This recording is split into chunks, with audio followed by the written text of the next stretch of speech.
Thank you all for being here today. My name is Jeff Standridge, and I serve as Managing Director of The Conductor. And I know many of you, some of you I don't, so I'd love to meet you afterwards if I haven't had the pleasure of doing so. Glad you're here, particularly in the rain. So it says something about you if you come in the rain or you have a nasty professor who makes you come. No, it's really good to have you here.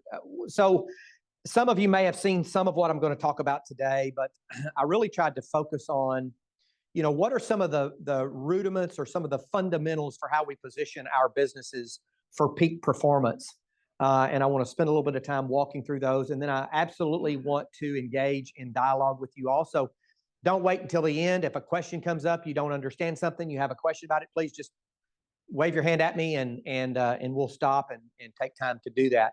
So I've had the opportunity to study excellence at both the individual level, the team level, and also, quite frankly, the organizational level as well. So much of that is based upon the last couple of decades of working with businesses of multiple sizes. And so I have about 10 components that I'm going to walk through here today in terms of 10 fundamental elements for preparing your business for peak performance. And I've tried to put them maybe not necessarily in order of priority, although the first couple are definitely at the top of the priority list, but kind of starting at the front of the house and working back to the back of the house, so to speak. Jeff Bezos said, we're not competitor obsessed, we're customer obsessed. We start with what the customer needs and we work backwards from there. And so building your business around customer experience is vitally, vitally important to building a sustainable, long-term, successful business. So we start with the customer experience, to use Bezos' terms. Actually, Tim Cook or Steve Jobs actually said the same thing. I think it was Jobs. He said, we don't start with technology. We start with customer experience and we work back to the technology. And if any of you are Apple users, you know that their customer experience is pretty much unparalleled in that regard. And so you have to ask the question, are they technology forward or are they customer experience forward? They figured out how to make it look like they're both. But we really need to back up and start with the customer experience. What is the customer experience that we want them to get from our business?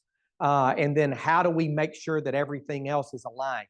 Our culture, our business processes, everything about how the customer interacts with us, from our websites to our social media and what have you.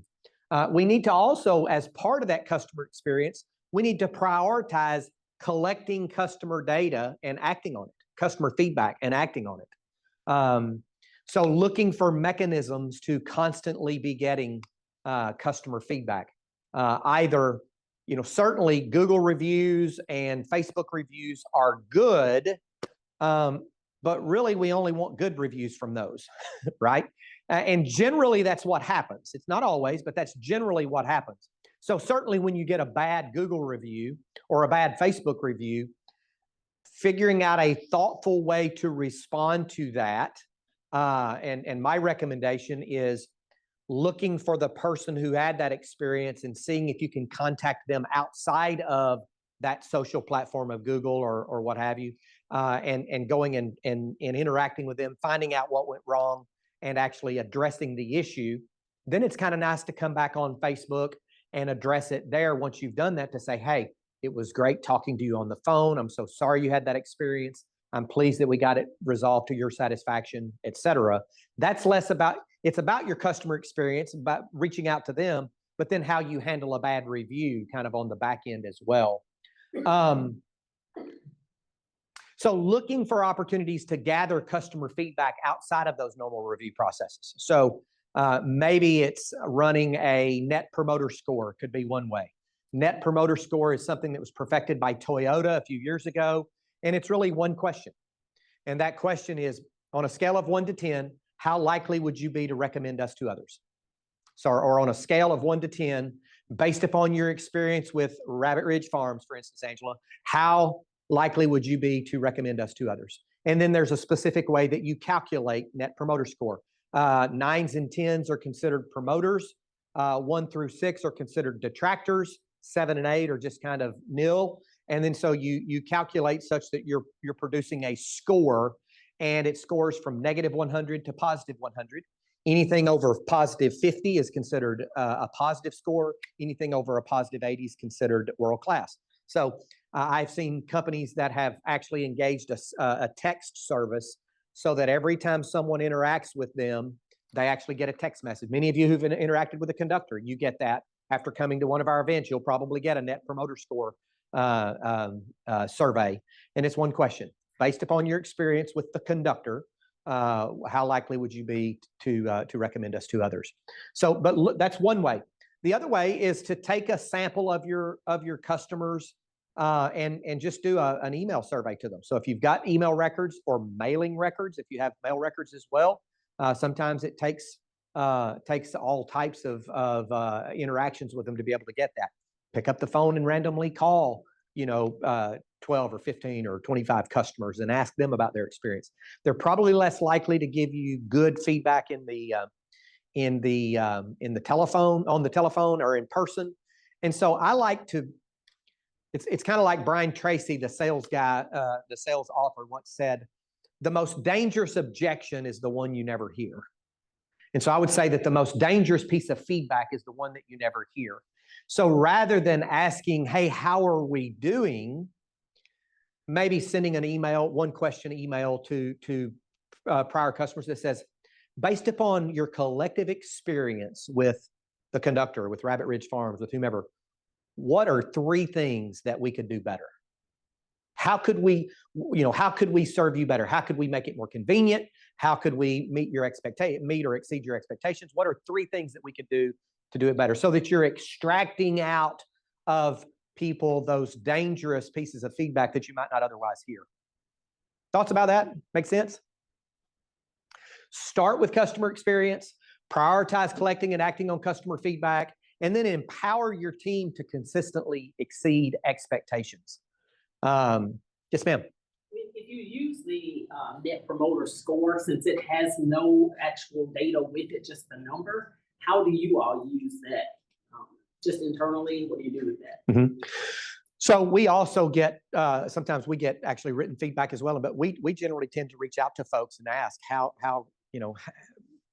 what have we done? What could we do better, et cetera. So we combine that with a lot of qualitative data as well. Grace, any other thoughts on what we use there? No, how we use the data, or when we do get a low score or something like that. Yeah, but the Net Promoter Score is calculated. Like we take the numbers that they give us and it's calculated into a number. So like world class is 85 plus. So like we use it as a KPI, and so our KPI is that it needs to be 85 plus. Right. Her question is, since it's only a number, how do we use the data to actually get better? And so my communication to her, or my response was, sometimes when we get a low, somebody scores us a 4 or a 5 or what have you, we may reach out to them and say, hey, we'd love to learn more about that. Any other ways that we do that? Yeah. Good. And then empower your team to consistently exceed expectations. So Glenn Crockett, my colleague and one of our 10X, our actual 10X director, CEO of Dave Creek Media, tells the story of Chick-fil-A a few years ago used to have a father-daughter night at Chick-fil-A. And so they would set it up and there would be a little placemat at every table. And the placemat had some discussion questions for dads to have a conversation with their daughters. Well, he was going to be traveling and he couldn't take his youngest daughter, I guess, to the father-daughter night. So he called them and said, if you could just maybe save for me the placemat, because I want to replicate the dinner with my daughters, and still have the conversation. Still want to leverage that. And they said, yeah, sure, we'll save one for you. Well, when he got home from his trip, there was one in his mailbox. Right. So that actually gone to his house and put it in his mailbox. So figuring out ways that you can exceed customer expectations, do something that they wouldn't even think of or dream of you doing for them, and empower your teams to do the same thing within reason. So there are some companies that say, hey, look, if it's about customer experience and it costs less than $100, do it. Just do it, right? And other companies will put different thresholds on it. Peter Drucker said that the purpose of a business is to create and keep a customer. You have all these talking heads a lot of times, former business people, successful business people who will say, take care of your employees and they will take care of your customers. Well, not always. Yeah, you should take care of both. It's not one or the other. It's not one before the other. It's not one after the other. You have to do both. We'll talk about employees in a couple of moments. But if you have no customers, you have no business. If you have no repeat customers, you have no business. Nothing happens until someone sells something. Otherwise, the business doesn't exist. And in the words of Zig Ziglar, timid salespeople have skinny kids. You know, when I think about customer experience, I like to ask the question, if I say the word salesperson to you, what do you think of? Say again. Hey, all right. Let me get you in this sweet baby, right? That's what we think of. When I say the word consultant, what do you think of? Say again. A business representative. Today I asked the question in another presentation I did, and they said someone who's smart and who's in a suit. Okay, good, right? Maybe expensive, right? But we think about something like this, right? What about when I say trusted advisor? A what? A financial advisor, an attorney, a CPA, someone that we can give our most confidential information to and know that they're going to hold it in confidence. Let me ask you this. How many of you can name the Academy Award winner last year for Best Male Actor in a Motion Picture?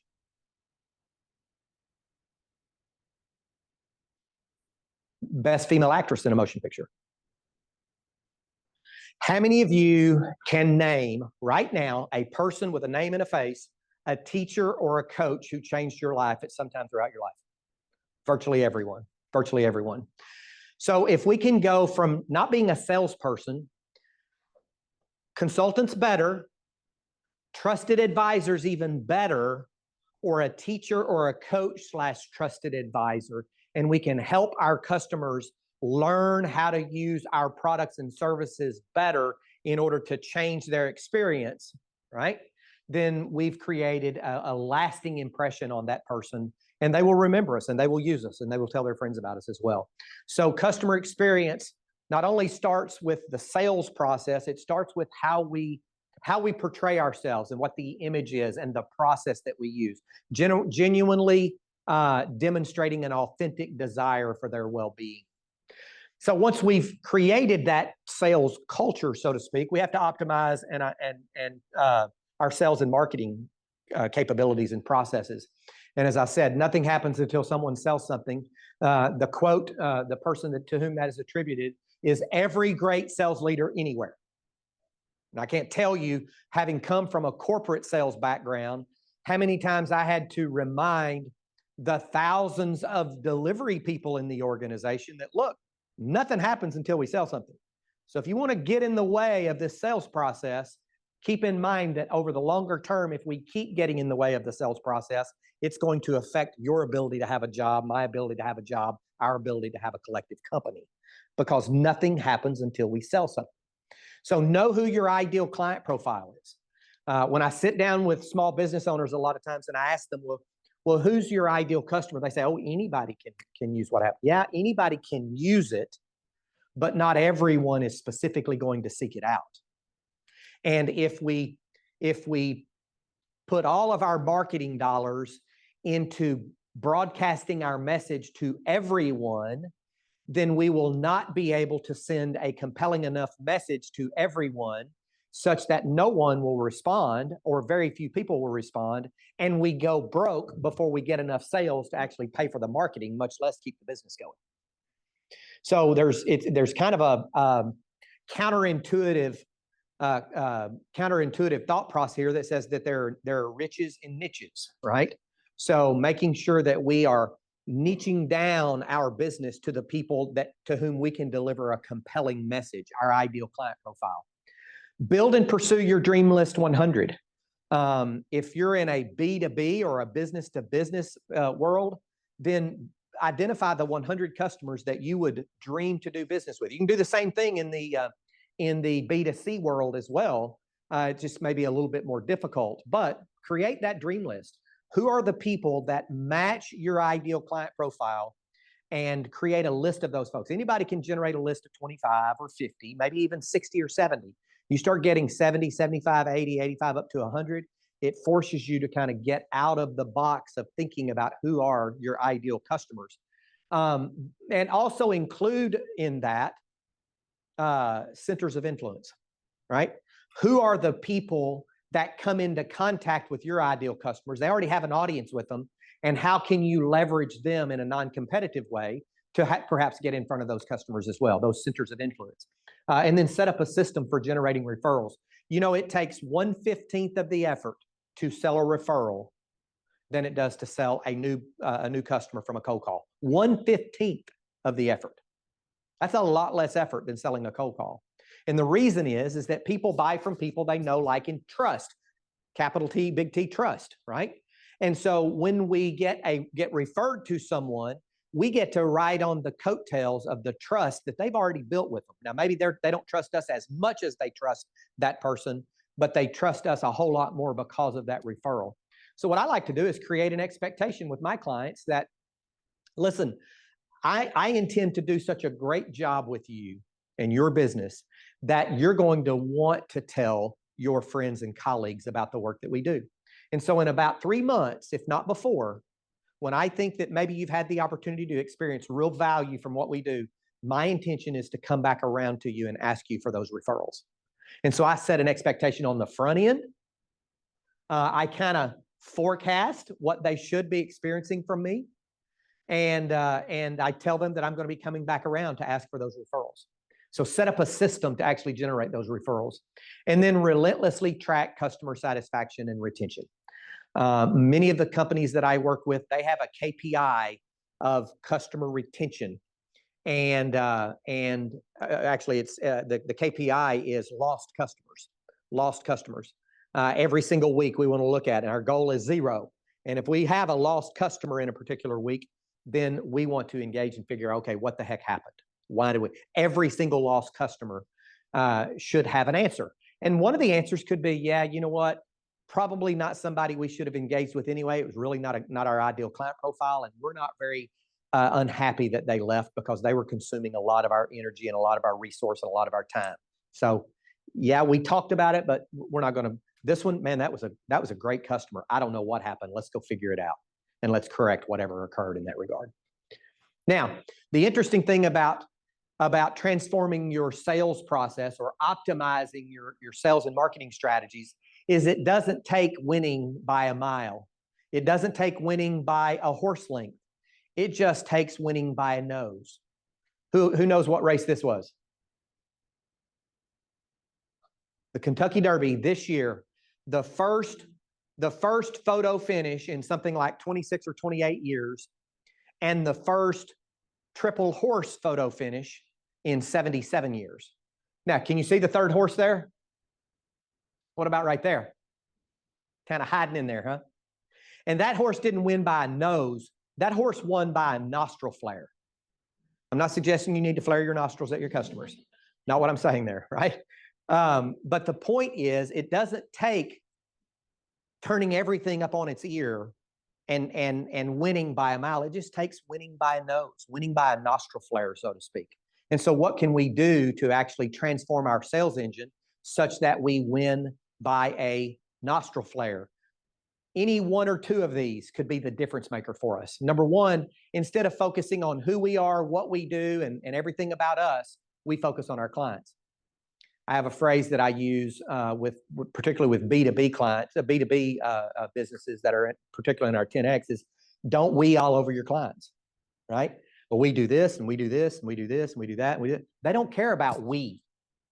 They don't care about us. They care about the problems they have and whether we have solutions for them. So move from focusing on us to focusing on the client.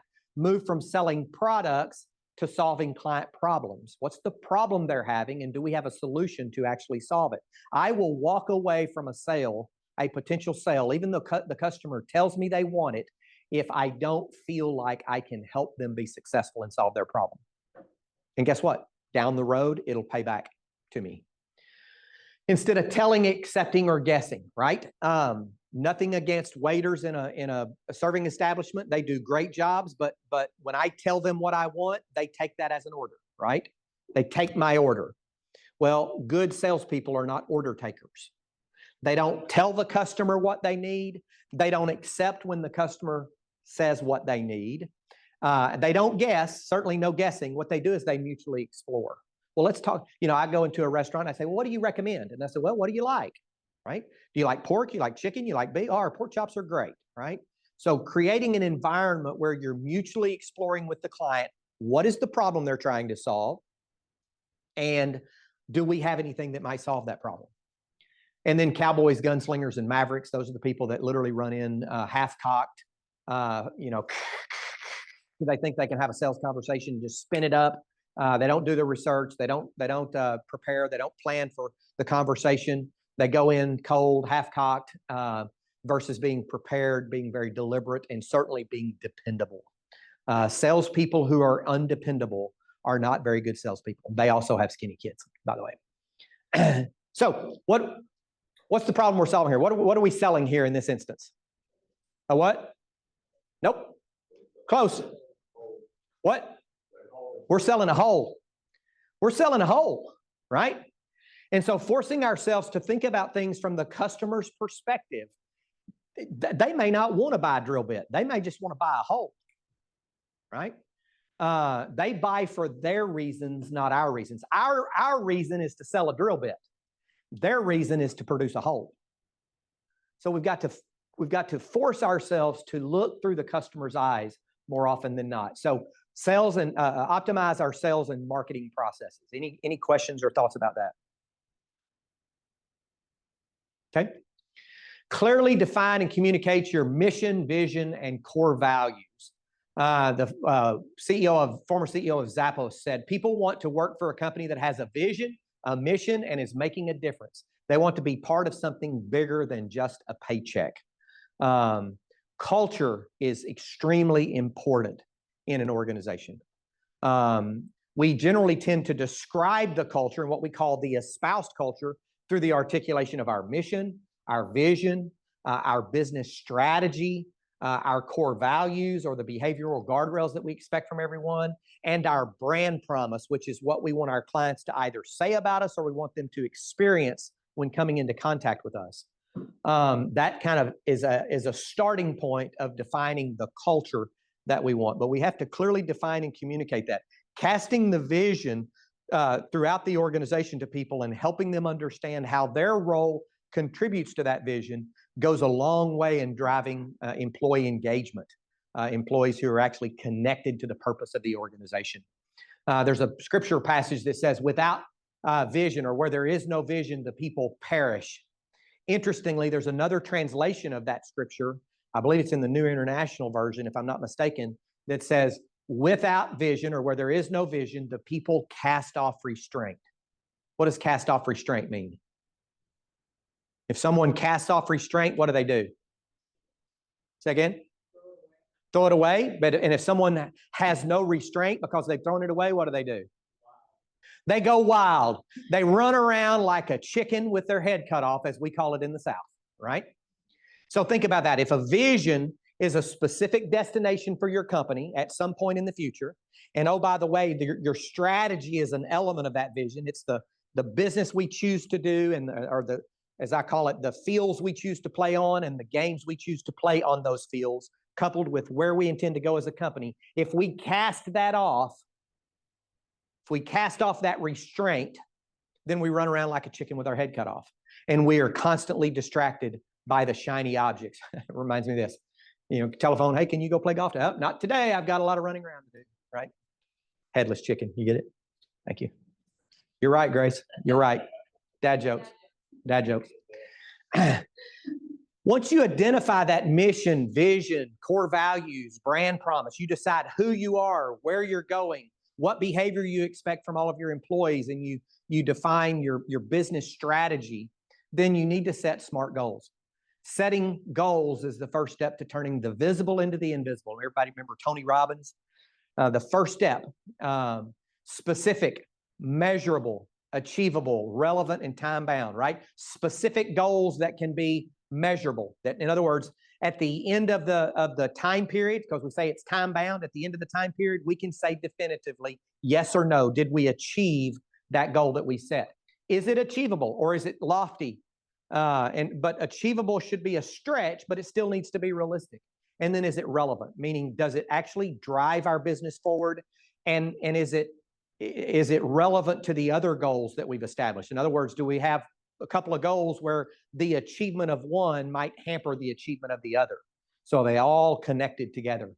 Long-term goals should be clearly aligned with the mission and vision. If we said we're going to be here in 3 years, then our long-term goals should be aligned with that. Here are the things we have to do to get there.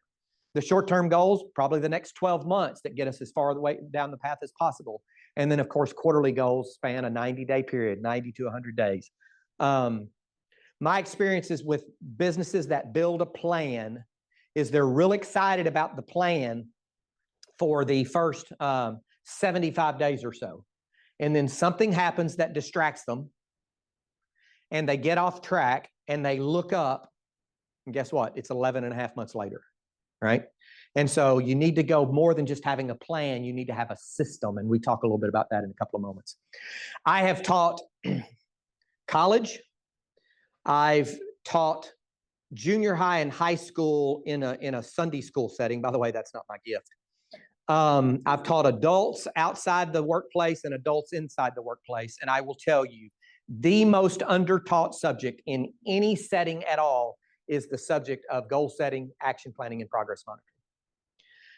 Planning where it is you want to go, establishing milestones and goals to get there, managing and monitoring the progress to determine, are you on track or are you off track?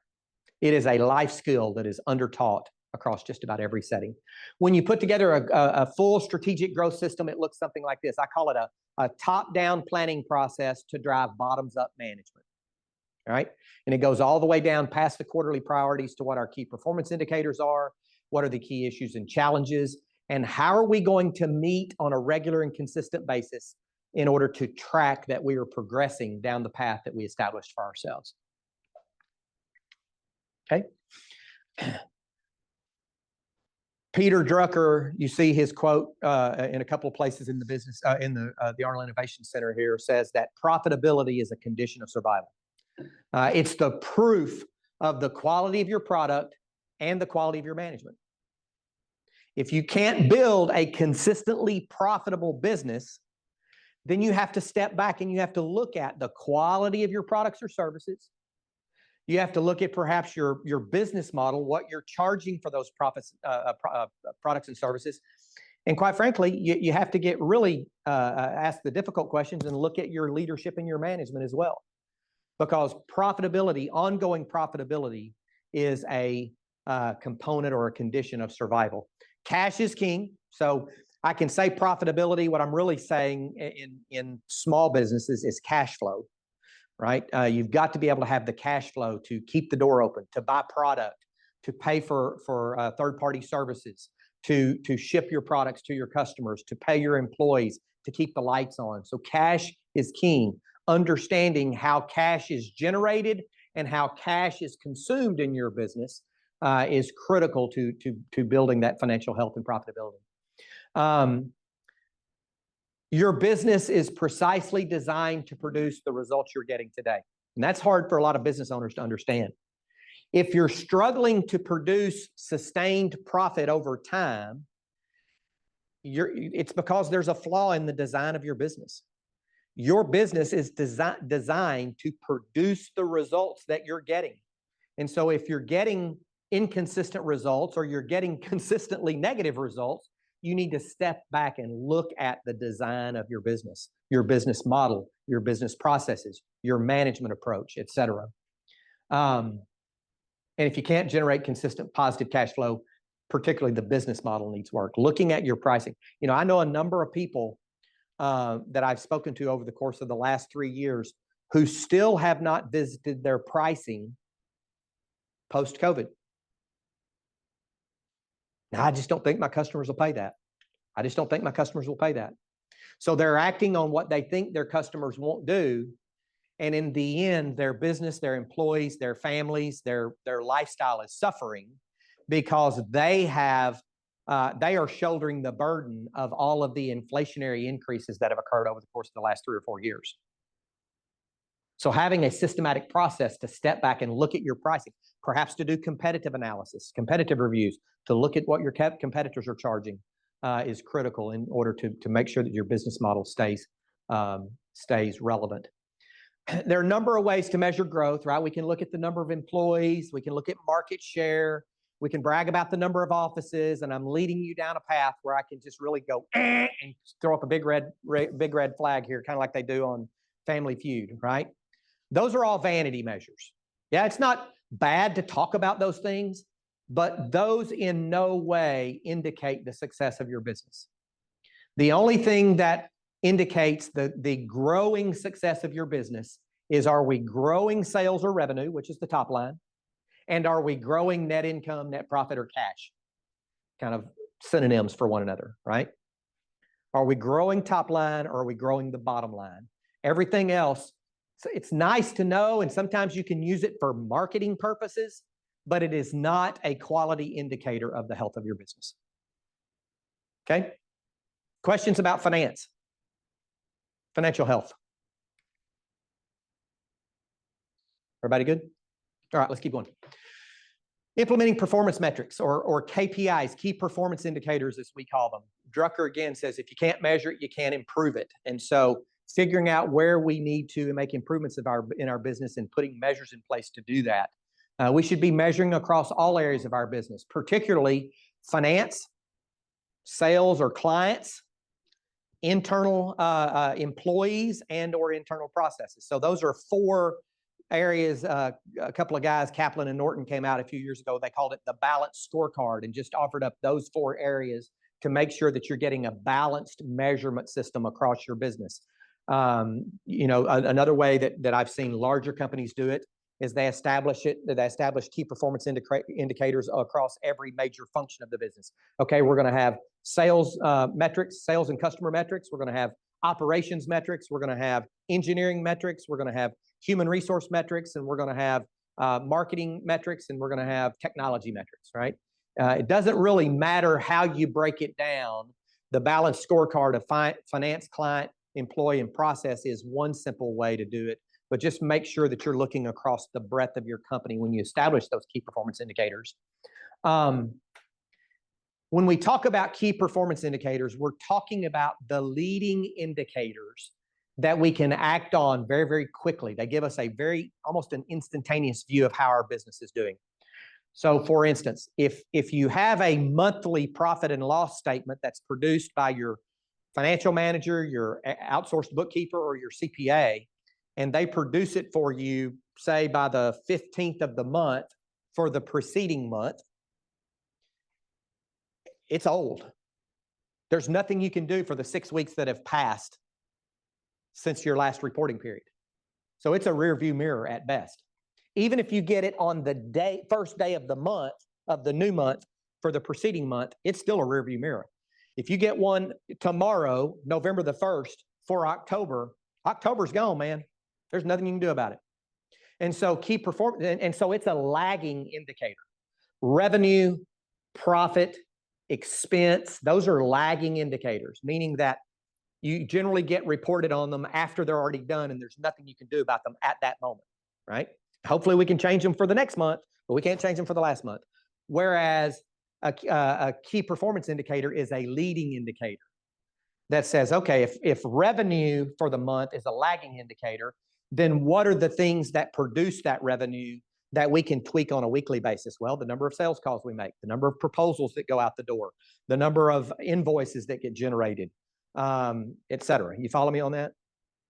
Or if cash flow for the month is one, what are the things that impact cash flow? The amount of sales that go on accounts receivable, the amount of checks we write for accounts payable, right?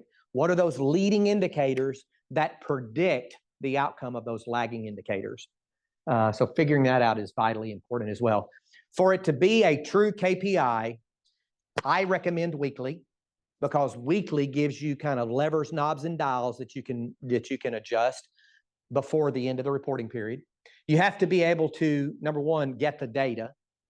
You identify the measurable, whatever the measurable is. Let's say it's proposals generated per week, or invoices generated per week, or walk-in traffic to our store per week, whatever it is. You set a goal for what you need it to be based upon if it's walk-in traffic, the number of people who walk in the door every week, or the number of transactions that get generated. You set a goal, and then you know every week you're tracking against it based upon your average transaction value. You know that this number of transactions is going to ultimately produce what you need at the end of the month to be able to pay your bills and generate the profit, right? And you track it weekly, okay? Those are key performance indicators. Here's some examples of how it's defined. There's the balanced scorecard with Kaplan and Norton. Kevin Cope, he divides his across 5 areas of growth: cash, profit, assets, and people, both clients and employees. And then you look at them in a balanced scorecard that might look something like this. So you've got reduced operating costs. They set a target of $50,000 and they're currently at 35, right? Minimize debt, efficient billings, etc. So you can just look through those and see. And here's some examples of other types of measurables: cash flow for the week, cash position each week, how much is in our cash reserve, what our receivables are, accounts receivable, meaning that we've let people charge to our business, and so we're kind of floating it for them, and we want to keep it below a certain level because we know once it gets beyond, the likelihood of collecting is reduced. And then what our payables are. Maybe calculating our daily break even or our weekly break even, performance against forecast, or maybe one particular area of critical expense tends to get out of whack, like overtime, and we want to track overtime each week to see how many overtime hours are being booked, because we know that that's going to blow our expense budget if we're not careful. And so you can look through those. Questions about KPIs? All right. Hop into culture just briefly. I've talked a little bit about that. So culture is virtually everything about your business. Richard Branson, who's with Virgin companies, Virgin Mobile, Virgin Airlines, and others, says, train people well enough so they can leave, but treat them well enough so they don't want to. Right? In other words, train hard so you can race easy. We need to require leadership in our company from everyone. Leadership's not just about individuals who carry a management title, and we need to create a culture of excellence. This is the definition of leadership that I use, and most of you have seen it before, that it's the most important requirement for business and personal success. In simple terms, it's defined as the willingness to be held accountable for results and then to deliver on that responsibility no matter what the external situation, circumstances, or pressure. And so that definition of leadership doesn't require you to have a VP or a director or a manager or a supervisor title. Everyone in the organization can demonstrate individual leadership, and companies that generate sustained success expect that out of everyone in the company. When you talk about culture, culture and employee engagement have been positively correlated with every positive measure of business performance pretty much that exists. Used to, when I first started in the corporate world back in the 90s, culture was relegated to the HR department. It was never talked about in the C-suite, and it was certainly never talked about in small businesses. It just wasn't. Until the data started becoming pretty damning in terms of the work environment of many, many companies. And we started looking at the impact of culture on actual business performance. It's no longer something that's relegated to the HR department. It is, at least in the past decade, even the last 5 years, it has catapulted itself into the conversation in the C-suite. Increased revenue performance, increased profitability, increased customer satisfaction, lower absenteeism, lower health-related costs. If we take weak or negative cultures, that's been positively correlated with employee turnover, with lack of productivity, with more absenteeism, et cetera, more errors, more lost time from work, et cetera. So understanding that culture is pretty much everything about your business. We write down these things called core values and we stick them on the wall, and that's about this much of your culture. But culture is literally everything. It's the way you expect people to behave versus the way they actually behave. It's the way we approach our work. It's the way we approach each other. It's the way we approach our clients. It's the kinds of conversations that happen around the water fountain, water cooler, as they say. If you want to know what the culture of your company really is like, when perhaps you're an employee for or others, maybe it's your own company, look at how you feel on Monday morning when you're driving into work, and contrast that with how you feel on a Friday afternoon when you're leaving for the weekend. And if there's a big gap between the two, then that may point to some cultural remediations you want to take within your business. Here are elements of what we call the culture of excellence. These are observations we've made over the last numbers of years of working with companies in how they go about creating a culture of excellence. Number one, strong leadership from everyone in the organization, but particularly from their line leaders, the people with formal titles. Clarity and focus about where they're going, how they're going to get there, and how every person's job actually contributes to that. That then leads to engaged and committed teammates. Employee engagement is when people are deeply and heavily connected to the purpose of the business, and they're highly productive. Turnovers when people quit and leave. Disengagements when they quit and stay, and they just cease to become productive, right? And generally, the research shows that disengaged employees cost 135 to 150% more than their fully loaded base salary, right? Empowering communication, which means a communication style within the company where we seek to make everyone in the organization stronger and more confident in dealing with the circumstances they're facing. We may still have to have a tough conversation, but we don't just leave it with a tough conversation. We try to make them stronger and more confident in moving forward after that conversation. 100% accountability, which basically means I do what I say when I say I'm going to do it. And if I ever begin to feel that I'm at risk of meeting a commitment that I've made to someone, I immediately call them and say, hey, can we talk about this deadline? Is it the right deadline? Do you still need it by noon, or do we have some flexibility here? Because I've had a situation with a customer that's distracted me for the last 2 days, right? Versus waiting until the committed deadline and then praying to God they don't ask me about it. And then finally, organizational agility. Organizational agility is the ability to move quickly. It's the ability to anticipate challenges. Mike Tyson said everyone has a plan till I bust them in the mouth or something like that, till they get punched in the face or punched in the throat or something like that. The point is that organizational agility, you're going to get punched in the mouth. You're going to get knocked to the mat. Organizational agility helps you to anticipate those punches and perhaps fend them off, number one. Or when you do land one right in the chin and it knocks you to the mat, organizational agility helps you get up again and keep going. So that's the culture of excellence. Questions? Everybody good about that? Good. All right. Document, simplify, and enforce process disciplines. Great processes produce great results. What we need to do is step back and look at the results we're trying to generate for our business, thinking about customer experience, thinking about the processes that are in place or perhaps that are not in place that ensure consistency of customer experience. That's operations and workflows, and back up from that and document, simplify, and streamline those. Drucker, I believe it was Edward Demings. Edward Demings said that anything in a process, in an internal process that is not producing customer value can technically be classified as waste. Do we really need to have to do it? Or can we back up and maybe remove those things from our process? We should be looking, there's some Lean and Six Sigma tools we can use to remove waste and inefficiencies, and we can look at technologies for driving automation and improving productivity as well. Here are some of the general wastes, what they call the 8 wastes that tend to exist in virtually every business.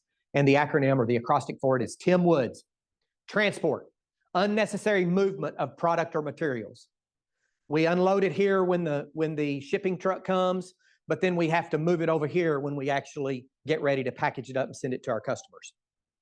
Inventory, excess raw material or work in progress or excess finished products. Creating more, building more, assembling more, having more on inventory than we can sell in a reasonable period of time.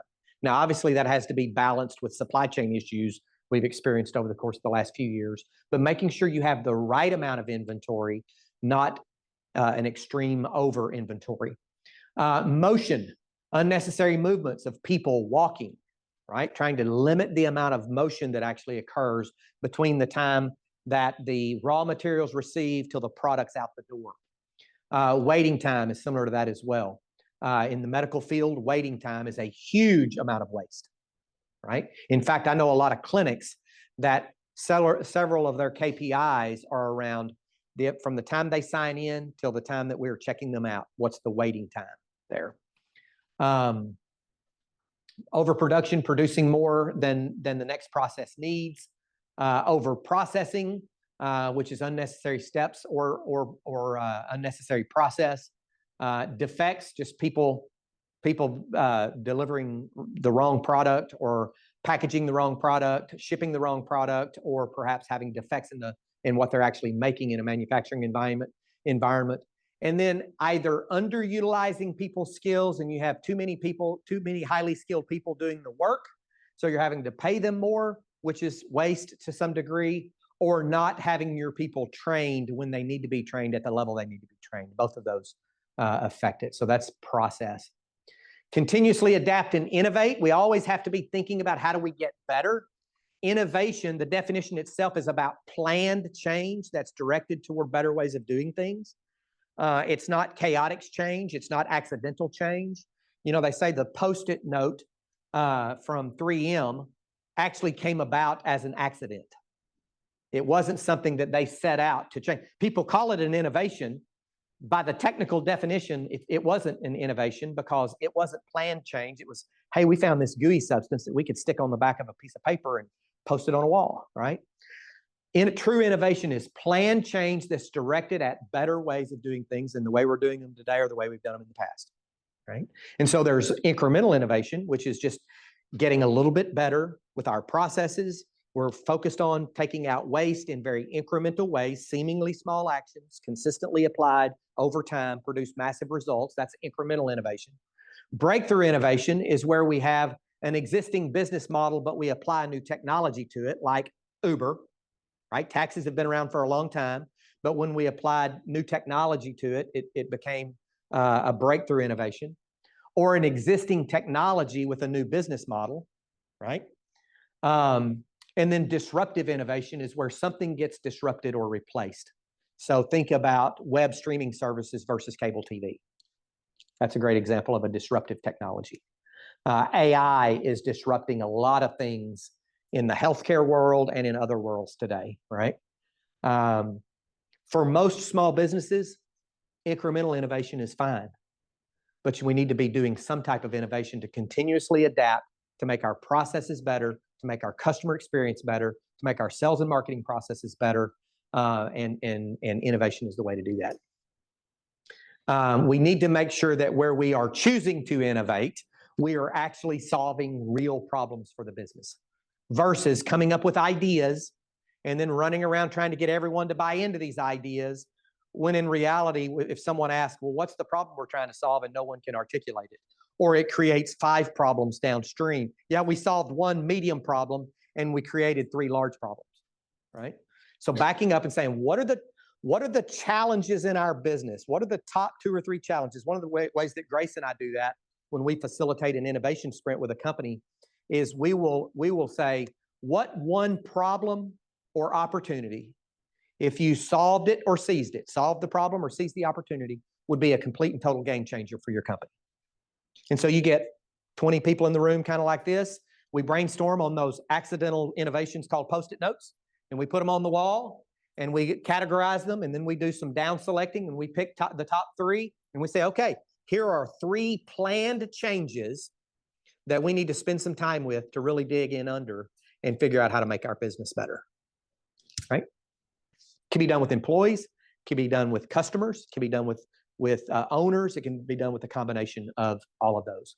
And then finally, once you build a plan, once you know where you're going, you know what your strategy is, you've done some work to refine your processes, you've got some KPIs in place, don't assume that everything's going to remain status quo. Have a period of time where you can step back and conduct strategic reviews, right?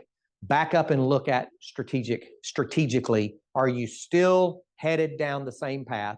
Is the path that you identified 18 months ago still the destination that you ultimately want to get to? Is the strategy still right? Things are changing so rapidly. I don't even advocate for 5-year strategic plans anymore.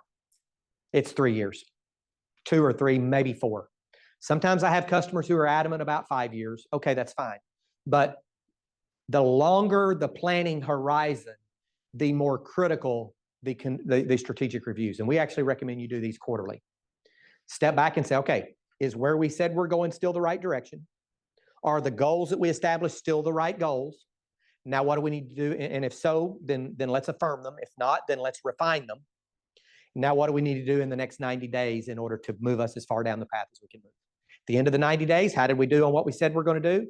We did great. Okay. Is where we're going still the right destination? Is how we're going to get there still the right strategy? Are the goals still the right goals? If not, if yes, we affirm them. If not, we refine them. Then we say, okay, then what do we need to do in the next 90 days in order to move it down the path? We do that in what we call our strategic growth system. And we have a weekly cadence with those quarterly reviews to ensure that 100% accountability is existing in the business. And this is kind of an example of what that quarterly cadence looks like for many of the clients that we work with. We build the plan, and then every quarter we establish new milestones for the next 90 days. Remember, I said it takes about 75 to 90 days for you to get distracted from your growth plan, and then you look up and it's been 11 and a half months later. Our strategic growth system is designed to try to prevent that. Do you do your annual planning at the end of the previous year or at the beginning of the year? It just depends on whatever works. The question was for those out there in TV land, is do we plan at the end of the year, annual planning at the end of the year or at the start of the new year? And it really just, it's different for every business. It doesn't really matter because if you plan at the end of the year, then it's probably 2 weeks before the end of the year. And if you plan after the first of the year, it's probably 2 weeks after the first of the year. So you've got about this month period of play there. It doesn't really matter. It's just that if you plan, in the first part of the year, then you're probably planning somewhere around January 7th, 10th, 15th, somewhere around in there. Then your first quarter's goals are only 75 or 80 days. Does that make sense? Good. Questions, other questions or thoughts? So 10 ways to align your business for peak performance. Grace, you were going to say?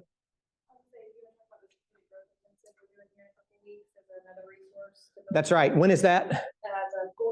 The 14th of November. Grace will be leading a strategic growth intensive, runs from 10 to 3, and it basically takes this, actually it takes, let me just show you here what it takes. It takes you through a process to do that. Those are pretty much all the elements that will be hit on during that strategic growth intensive. And it's what we do with our 10X Growth Accelerator clients. It's what we do with paying clients on the Innovation Junkie side of the house as well. And it's generally very, very well received. So I encourage you to sign up for that. Other thoughts, questions, or comments? Anybody? Yes, ma'am. If you are a small business owner, you have like 4 or 5 employees, but when you try to build a culture within your business, you're unable to do that. They just don't listen to you. Is that necessary to replace the whole team, or you change yourself?